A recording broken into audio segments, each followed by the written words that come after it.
Hello， 各位好，我係 Lemmy。未睇影片之前，希望大家可以支持下我嘅 YouTube 頻道，訂閱、按讚同埋分享。嚟緊一有筍盤，即刻送上，多謝晒大家。好，我哋睇一個柏維森28樓374尺 B10，呢個正東北向海景。入到嚟咧，其實個飯廳咧好寬敞，因為呢邊咧做咗櫥櫃嘅關係啦，咁呢個飯廳咧可以擺出飯台。咁大家見到咧，其實廳咧都係好方正嘅，梳化電視絕對冇問題。咁其實呢邊咧見到就係個洗手間啦。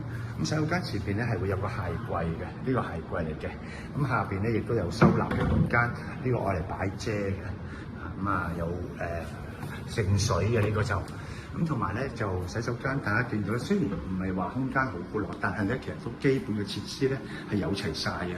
咁其實佢裝飾咧都有發電箱，呢個發電箱基本嗰個叫做有個格調喺度啊，即係呢個顏色嘅坐廁啦，同埋洗面盤啊。咁呢個咧就係客房嘅位置嚟講咧，就接近2米乘2米鬆啲啦。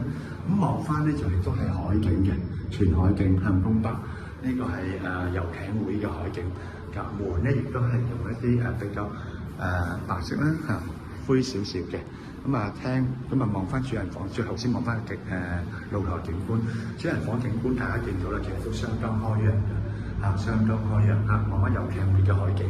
咁樓底咧就接近應該有3米3米以上咁呢度有個凹位咧可以做衣櫃位。咁跟住咧由呢個主人房行翻出嚟。咁呢個374尺嘅單位一個正東北海景，行翻出嚟露台咧3合1寬敞嘅，擺張藤椅喺度坐住，望住呢個景觀，相當宜人相當靚，個海景相當闊。咁大家見到，呢邊咧亦都會有洗衣機啦，擺咗喺露天嘅位置，釋放翻廚房嘅櫥櫃空間，可以收納多啲。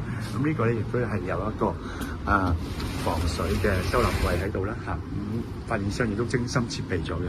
咁呢個咧亦都有係晾衫嘅一啲竹竿，咁可以俾客戶咧喺度可以晾衫。咁嚟講咧就好寬敞。望翻廳位置，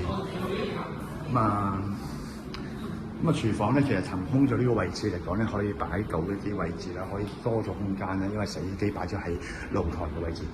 如果對呢個單位嚟講有興趣，又可以聯絡翻我哋志高物業自給代理20載嘅經驗為大家介紹翻，多謝晒。